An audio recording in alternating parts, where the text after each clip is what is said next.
Bit of a different one for today's video. I'm going to be breaking down my leg session. I would normally start off with a leg extension or an adductor, maybe just as a little warm-up, but today I just felt like starting off with the squats, and I think that was purely just because the leg extension machine was taken. I always like to start my leg workouts with almost a core movement, so that either being a squat, a leg press, something like that, really just to test your legs.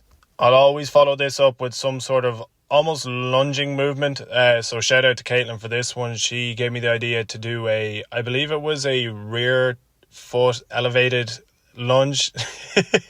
Don't try and quote me on that, but yeah, these really are as hellish as they look. Like, it was even hard to try and get balance on them, but it's always really good to do maybe a movement that will really test the quads right after doing your core movement, like that squat or leg press. If you want to copy anything that I'm doing here, just think about doing 4 sets for everything. So for my squats and for them lunges, I did 4 sets on both exercises. And then I moved into what I normally would have done at the start of my workout, being the adductors.